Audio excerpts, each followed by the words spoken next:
षडलिंग स्वरूप प्रणव का महात्म, उसके सूक्ष्म रूप ओमकार और स्थूल रूप पंचाक्षर मंत्र का विवेचन, उसके जप की विधि एवं महिमा, कार ब्रह्मा के लोकों से लेकर कारण रुद्र के लोकों तक का विवेचन करके कालातीत और पंचावरण विशिष्ट शिवलोक के अनिर्वचनीय वैभव का निरूपण तथा शिव भक्तों के सत्कार की महत्ता। ऋषि बोले, प्रभो महामुने, आप हमारे लिए क्रमशः षडलिंग स्वरूप प्रणव का महात्म्य तथा शिव भक्त के पूजन का प्रकार बताइए। सूत जी ने कहा, महर्षियों, आप लोग तपस्या के धनी हैं। आपने यह बड़ा सुंदर प्रश्न उपस्थित किया है, किंतु इसका ठीक ठीक उत्तर महादेव जी ही जानते हैं, दूसरा कोई नहीं। तथापि भगवान शिव की कृपा से ही मैं इस विषय का वर्णन करूंगा। वे भगवान शिव हमारी और आप लोगों की रक्षा का भारी भार बारंबार स्वयं ही ग्रहण करें। प्रणाम है। प्रकृति से उत्पन्न संसार रूपी महासागर का प्रणव इससे पार करने के लिए दूसरी नौ नाव है, इसलिए इस ओमकार को प्रणव की संज्ञा देते हैं। ओमकार अपने जप करने वाले साधक से कहता है, प्रपंच ना नहीं है वह तुम लोगों के लिए। अतः इस भाव को लेकर भी ज्ञानी पुरुष ओम को प्रणव नाम से जानते हैं। इसका दूसरा भाव यूं है, प्रकेर्षण न नयेत वह युष्मान मोक्षम इति वा प्रणवा, अर्थात यह तुम सब उपासकों को बलपूर्वक मोक्ष तक पहुंचा देगा। इस अभिप्राय से भी इसे ऋषि मुनि प्रणव कहते हैं। अपना जप करने वाले योगियों के तथा अपने मंत्र की पूजा करने वाले उपासकों के समस्त कर्मों का नाश करके यह दिव्य नूतन ज्ञान देता है, इसलिए भी इसका नाम प्रणव है। उन माया रहित महेश्वर को ही नव अर्थात नूतन कहते हैं। वे परमात्मा प्रकृष्ट रूप से नव अर्थात शुद्ध स्वरूप हैं, इसलिए प्रणव कहलाते हैं। प्रणव साधक को नव अर्थात नवीन शिव स्वरूप कर देता है, इसलिए भी विद्वान पुरुष उसे प्रणव के नाम से जानते हैं। अथवा प्रकृष्ट रूप से नव दिव्य परमात्मा ज्ञान प्रकट करता है, इसलिए यह प्रणव है। प्रणव के दो भेद बताए गए हैं, स्थूल और सूक्ष्म। एक अक्षर रूप जो ओम है उसे सूक्ष्म प्रणव जानना चाहिए, और नमः शिवाय इस 5 अक्षर वाले मंत्र को स्थूल प्रणव समझना चाहिए। जिसमें 5 अक्षर व्यक्त नहीं है वह सूक्ष्म है, और जिसमें 5 अक्षर सुस्पष्ट रूप से व्यक्त हैं वह स्थूल है। जीवन मुक्त पुरुष के लिए सूक्ष्म प्रणव के जप का विधान है, वही उसके लिए समस्त साधनों का सार है। यद्यपि जीवन मुक्त के लिए किसी साधन की आवश्यकता नहीं है, क्योंकि वह सिद्ध रूप है, तथापि दूसरों दृष्टि में जब तक उसका शरीर रहता है तब तक उसके द्वारा प्रणव जप की सहज साधना स्वतः होती रहती है। वह अपनी देह का विलय होने तक सूक्ष्म प्रणव मंत्र का जप और उसके अर्थभूत परमात्म तत्व का अनुसंधान करता रहता है। जब शरीर नष्ट हो जाता है तब वह पूर्ण ब्रह्मा स्वरूप शिव को प्राप्त कर लेता है। वह सुनिश्चित बात है, जो अर्थ का अनुसंधान न करके केवल मंत्र का जप करता है उसे निश्चय ही योग की प्राप्ति होती है। जिसने 36 करोड़ मंत्र का जप कर लिया हो उसे अवश्य ही योग प्राप्त हो जाता है। सूक्ष्म प्रणव के भी हर्ष और दीर्घ के भेद से 2 रूप जाने जाते हैं, अकार उकार मकार बिंदु नाद शब्द काल और कला। इनसे युक्त जो प्रणव है उसे दीर्घ प्रणव कहते हैं। वह योगियों के ही हृदय में स्थित होता है। मकार पर्यंत जो ओम है वह आ उ मा इन 3 तत्वों से युक्त है, इसी को हृस्व प्रणव कहते हैं। आ शिव है, उ शक्ति है और मकार इन दोनों की एकता है, वह त्रितत्व स्वरूप है। ऐसा समझकर हर्स्व प्रणव का जप करना चाहिए। जो अपने समस्त पापों का क्षय करना चाहते हैं उनके लिए यह हर्स्व प्रणव का जप अत्यंत आवश्यक है। पृथ्वी जल तेज वायु और आकाश, ये 5 भूत तथा शब्द स्पर्श आदि इनके 5 विषय, ये सब मिलकर 10 वस्तुएं मनुष्यों की कामना के विषय हैं।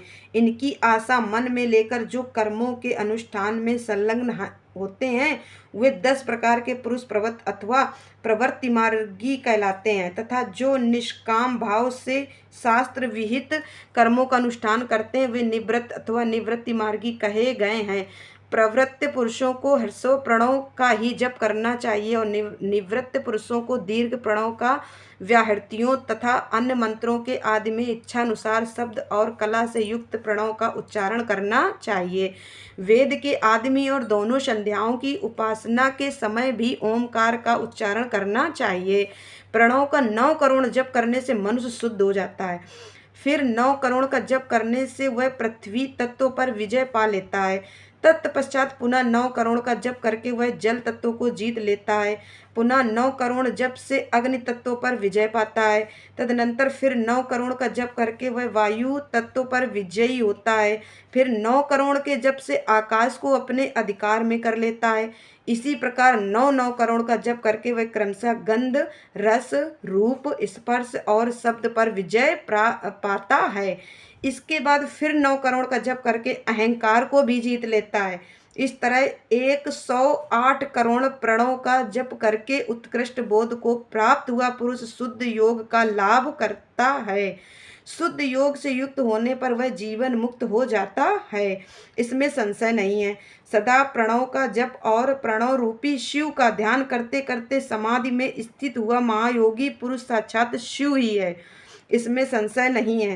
पहले अपने शरीर में प्रणव के ऋषि, छंद और देवता आदि का न्याय करके फिर जप आरंभ करना चाहिए।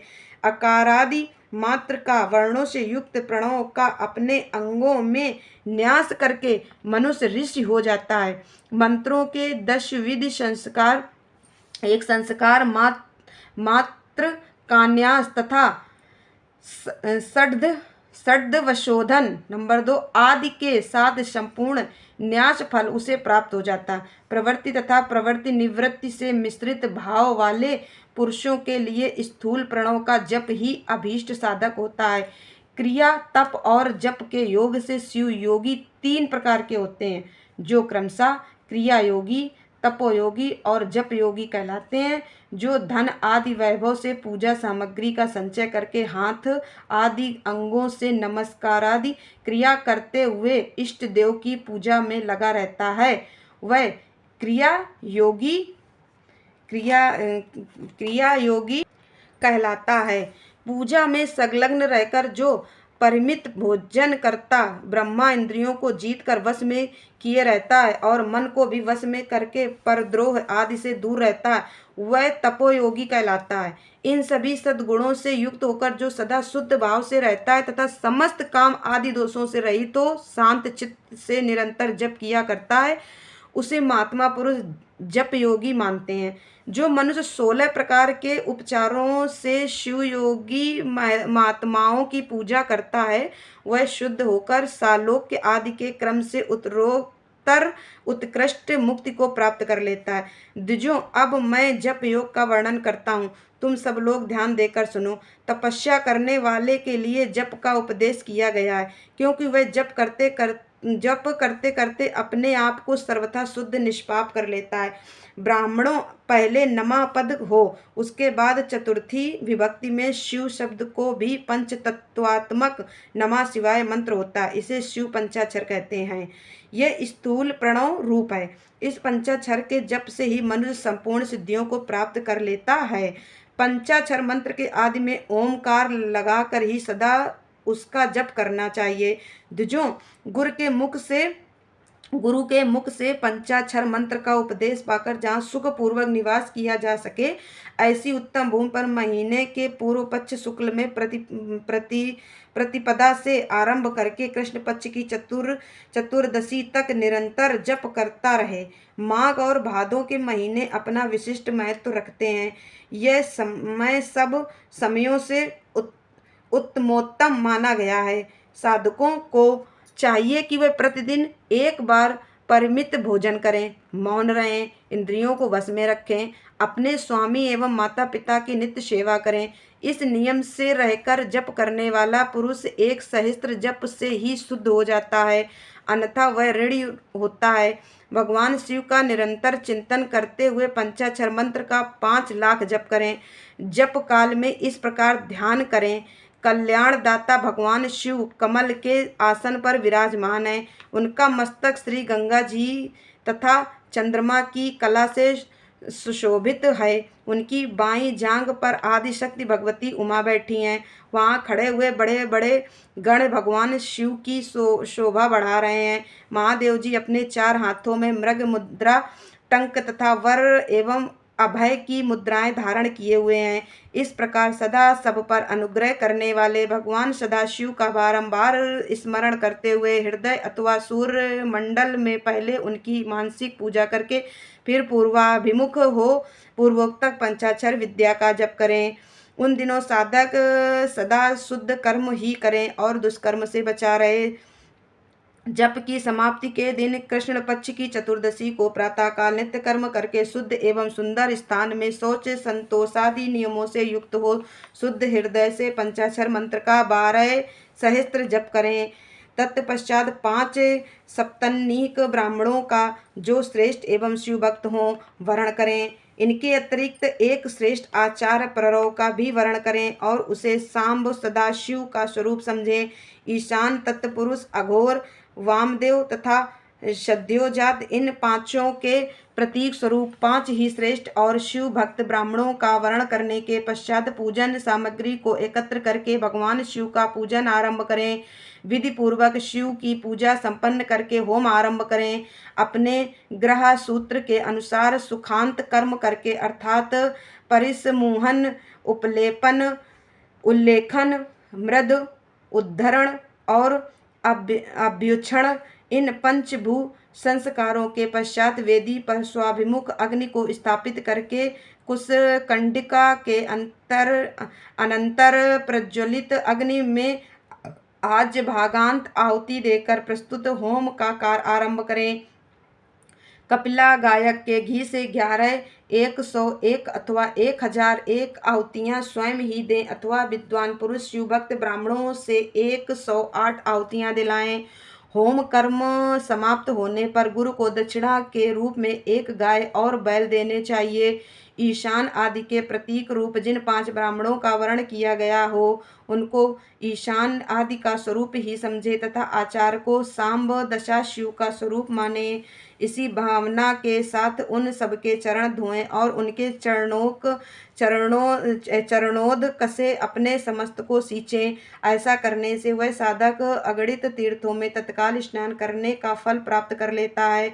उन ब्राह्मणों को भक्ति पूर्वक दशांश अन्न देना चाहिए। गुरु पत्नी को पराशक्ति मानकर उनका भी पूजन करें। ईशान आदि क्रम से उन सभी ब्राह्मणों का उत्तम अन्न से पूजन करके अपने वैभव विस्तार के अनुसार रुद्राक्ष, वस्त्र, बड़ा और पुआ आदि अर्पित करें। तदनंतर दिक्पालादिकों बलि देकर ब्राह्मणों को भरपूर भोजन कराएं। इसके बाद देवेश्वर शिव से प्रार्थना करके अपना जप समाप्त करें। इस प्रकार पुरस्चरण करके मनुष्य उस मंत्र को सिद्ध कर लेता है। फिर 5 लाख जप करने से समस्त पापों का नाश हो जाता है। तदनंतर पुनः 5 लाख जप करने पर अतल से लेकर सत्यलोक तक 14 भुवनों पर क्रमशः अधिकार प्राप्त हो जाता है। यदि अनुष्ठान पूर्ण होने के पहले बीच में ही साधक की मृत्यु हो जाए तो वह परलोक में उत्तम भोग भोगने के पश्चात पुनः पृथ्वी पर जन्म लेकर पंचाक्षर मंत्र के जप का अनुष्ठान करता है। समस्त लोकों का ऐश्वर्य पाने के पश्चात वह मंत्र को सिद्ध करने वाला पुरुष यदि पुनः 5 लाख जप करे तो उसे ब्रह्मा जी का सामीप्य प्राप्त होता है। पुनः 5 लाख जप करने से सारूप्य नामक ऐश्वर्य प्राप्त होता है। 100 लाख जप करने से वह साक्षात ब्रह्मा के समान हो जाता है। इस तरह कार ब्रह्मा हिरण्यगर्भ का सायुज्य प्राप्त करके वह उस ब्रह्मा का प्रलय होने तक उस लोक में यथेष्ट भोग भोगता है। फिर दूसरे कल्प का आरंभ होने पर ब्रह्मा जी का पुत्र होता है। उस समय फिर तपस्या करके दिव्य तेज से प्रकाशित हो वह क्रमशः मुक्त हो जाता है। पृथ्वी आदि कार्य स्वरूप भूतों द्वारा पाताल से लेकर सत्यलोक पर्यंत ब्रह्मा जी के 14 लोक क्रमशः निर्मित हुए हैं। सत्यलोक से ऊपर क्षमा लोक तक जो 14 भुवन हैं वे भगवान विष्णु के लोक हैं। क्षमा लोक से ऊपर शुचिलोक पर्यंत 28 भुवन स्थित हैं। शुचिलोक के अंतर्गत कैलाश में प्राणियों का संहार करने वाले रुद्र देव विराजमान हैं। शुचिलोक से ऊपर अहिंसा लोक पर्यंत 56 भुवनों की स्थिति है। अहिंसा लोक का आश्रय लेकर जो ज्ञान कैलाश नामक नगर शोभा पाता है उसमें कारभूत महेश्वर सबको अदृश्य करके रहते हैं। अहिंसा लोक के अंत में काल चक्र की स्थिति है। यहाँ तक महेश्वर के विराट स्वरूप का वर्णन किया गया है। वहीं तक लोकों का तिरोधान अथवा लय होता है। उससे नीचे कर्मों का भोग है और उससे ऊपर ज्ञान का भोग है। उसके नीचे कर्म माया और उसके ऊपर ज्ञान माया। अब मैं कर्म माया और ज्ञान माया का तात्पर्य बता रहा हूँ। माँ का अर्थ है लक्ष्मी। उससे कर्म भोग यात प्राप्त होता है, इसलिए वह माया अथवा कर्म माया कहलाती है। इसी तरह माँ अर्थात लक्ष्मी से ज्ञान भोग यात अर्थात प्राप्त होता है, इसलिए उसमें माया या ज्ञान माया कहा गया है। उपर्युक्त सीमा से नीचे नश्वर भोग है और ऊपर नित्य भोग। उसमें नीचे ही तिरोधान अथवा लय है, ऊपर नहीं। वहाँ से नीचे ही कर्ममय पांचों द्वारा बंधन होता है, ऊपर बंधन का सदा अभाव है। उससे नीचे ही जीव सकाम कर्मों का अनुसरण करते हुए विभिन्न लोकों को ज्ञानियों में चक्कर काटते हैं। उससे ऊपर के लोक में निष्काम कर्म का ही भोग बताया गया है। बिंदु पूजा में तत्पर रहने वाले उपासक वहाँ से नीचे के लोकों में ही घूमते हैं। उसके ऊपर तो निष्काम भाव से शिवलिंग की पूजा करने वाले उपासक ही जाते हैं। जो एकमात्र शिव की ही उपासना में तत्पर रहे वे उससे ऊपर के लोकों में जाते हैं। वहाँ से नीचे जीव कोटि है और ऊपर ईश्वर कोटि है। नीचे संसारी जीव रहते हैं और ऊपर मुक्त पुरुष। नीचे कर्मलोक हैं और ऊपर ज्ञान लोक। ऊपर मद और अहंकार का नाश करने वाली नम्रता है। वहाँ जन्म जनित तिरोधान नहीं है। उसका निवारण किए बिना वहाँ किसी का प्रवेश संभव नहीं है। इस प्रकार तिरोधान का निवारण करने से वहाँ ज्ञान शब्द का अर्थ ही प्रकाशित होता है। आदि भौतिक पूजा करने वाले लोग उससे नीचे के लोकों में ही चक्कर काटते हैं। जो आध्यात्मिक उपासना करने वाले हैं वे ही उसमें ऊपर को जाते हैं। जो सत्य अहिंसा और आदि धर्मों से युक्त हो भगवान शिव के पूजन में तत्पर रहते हैं वे कालचंद्र को पार कर जाते हैं। काल चक्रेश्वर की सीमा तक जो विराट महेश्वर लोक बताया गया है उससे ऊपर वृषभ के आकार में धर्म की स्थिति है। वह ब्रह्मचर्य का मूर्तिमान रूप है। उसके सत्य शौच अहिंसा और दया के 4 पाद हैं। वह साक्षात शिवलोक के ऊपर द्वार पर खड़ा है। क्षमा उसके सींग हैं, सम कान हैं एवं वेद ध्वनि रूपी शब्द से विभूषित हैं। आस्तिकता उसके दोनों नेत्र हैं। विश्वास ही उसकी श्रेष्ठ बुद्धि एवं मन है। क्रिया आदि धर्म रूपी जो वृषभ हैं वे कारण आदि में स्थित हैं, ऐसा जानना चाहिए। उस क्रिया रूप वृषभाकार धर्म पर कालातीत शिव आरूढ़ होते हैं। ब्रह्मा विष्णु और महेश्वर की जो अपनी अपनी आयु है उसी को दिन कहते हैं। जहाँ धर्म रूपी वृषभ की स्थिति है उससे ऊपर न दिन है न रात्रि। वहाँ जन्म मरण आदि भी नहीं है। वहाँ फिर से कारण स्वरूप ब्रह्मा के कारण सत्यलोक पर्यंत 14 लोक स्थित हैं जो 5 भौतिक गंध आदि से परे हैं। उनकी सनातन स्थिति है। सूक्ष्म गंध ही उनका स्वरूप है। उनसे ऊपर फिर कारण रूप विष्णु के 14 लोक स्थित हैं। उनसे भी ऊपर फिर कारण रूपी रुद्र के 28 लोकों की स्थिति मानी गई है। फिर उनसे भी ऊपर कारणेश शिव के 56 लोक विद्यमान हैं। तदनंतर शिव समस्त ब्रह्मचर्य लोक हैं और वहीं 5 आवरणों से युक्त ज्ञानमय कैलाश है जहाँ 5 मंडलों 5 ब्रह्म कलाओं और आदि शक्ति से संयुक्त आदिलिंग प्रतिष्ठित है। उसे परमात्मा शिव का शिवालय कहा गया है। वहीं पराशक्ति युक्त परमेश्वर शिव निवास करते हैं। वे सृष्टि पालन संहार तिरोभाव और अनुग्रह इन 5 कृत्यों में प्रवीण हैं।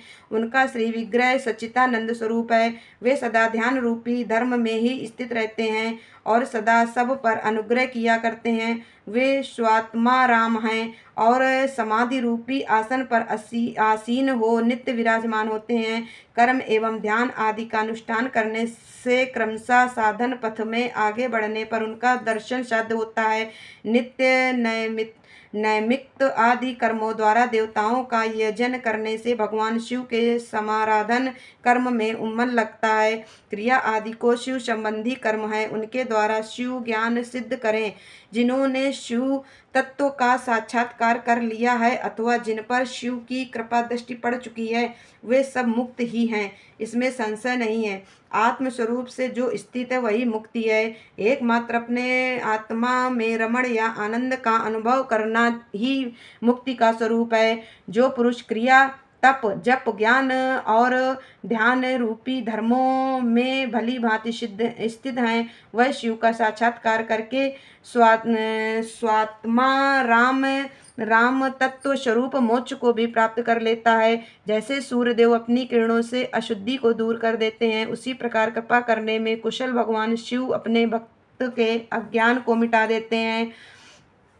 अज्ञान की निवृत्ति को जाने पर शिव ज्ञान स्वतः प्रकट हो जाता है। शिव ज्ञान से अपना विशुद्ध स्वरूप आत्मा रामत्व प्राप्त होता है और आत्मा राम तत्व की सम्यक सिद्धि हो जाने पर मनुष्य कृत्य हो जाता है। इस तरह यहाँ जो कुछ बताया गया है वह पहले मुझे गुरु परंपरा से प्राप्त हुआ था। तत्पश्चात मैंने पुनः नंदीश्वर के मुख से एक विषय को सुना था। नंदी स्थान से करें जो स्वसंवेद शिव वैभव है, उसका अनुभव केवल भगवान शिव को ही है। साक्षात शिवलोक के उस वैभव का ज्ञान सबको शिव की कृपा से ही हो सकता है, अन्यथा नहीं, ऐसा आस्तिक पुरुषों का कथन है। साधक को चाहिए कि वह 5 लाख जप करने के पश्चात भगवान शिव की प्रसन्नता के लिए महाअभिषेक एवं नैवेद्य निवेदन करके शिव भक्तों का पूजन करे। भक्ति की पूजा से भगवान शिव बहुत प्रसन्न होते हैं। शिव और उनके भक्त में कोई भेद नहीं है, वह साक्षात शिव स्वरूप ही हैं। शिव स्वरूप मंत्रों को धारण करके वह शिव ही हो गया रहता है। शिव भक्त का शरीर शिव रूप ही है, अतः उसकी सेवा में तत्पर रहना चाहिए। जो शिव के भक्त हैं वे लोक और वेद की सारी क्रियाओं को जानते हैं। जो क्रमशः जितना शिव मंत्र का जप कर लेता है, उसके शरीर को उतना शिव का सामीप्य प्राप्त होता जाता है, इसमें संशय नहीं है। शिव भक्त स्त्री का रूप देवी पार्वती का ही स्वरूप है। वह जितना मंत्र जपती हैं उसे उतना ही देवी का सानिध्य प्राप्त होता जाता है। साधक स्वयं शिव स्वरूप होकर पराशक्ति का पूजन करे। शक्ति वेर तथा लिंग का चित्र बनाकर अथवा मिट्टी आदि से इनकी आकृति का निर्माण करके प्राण प्रतिष्ठा पूर्वक निष्कपट भाव से इनका पूजन करे। शिवलिंग को शिव मानकर, अपने को शक्ति रूप समझकर, शक्ति लिंग को देवी मानकर और अपने को शिव रूप समझकर, शिवलिंग को नाद रूप तथा शक्ति को बिंदु रूप मानकर परस्पर सटे हुए शक्ति लिंग और शिवलिंग के प्रति उप प्रधान और प्रधान की भावना रखते हुए जो शिव और शक्ति का पूजन करता है वह मूल रूप की भावना करने के कारण शिव रूप ही है। शिव भक्त शिव मंत्र रूप होने के कारण शिव के ही स्वरूप हैं। जो 16 उपचारों से उनकी पूजा करता है उसे अभीष्ट वस्तु की प्राप्ति होती। जो शिवलिंगोपासक शिव भक्त की सेवा आदि करके उसे आनंद प्रदान करता है, उस विद्वान पर भगवान शिव बड़े प्रसन्न होते हैं। 5, 10 या 100 सपत्नीक शिव भक्तों को बुलाकर भोजन आदि के द्वारा पत्नी सहित उनका सदैव समादर करें। धन में, देह में और मंत्र में शिव भावना रखते हुए उन्हें शिव और शक्ति का स्वरूप जानकर निष्कपट भाव से उनकी पूजा करें। ऐसा करने वाला पुरुष इस भूतल पर फिर जन्म नहीं लेता।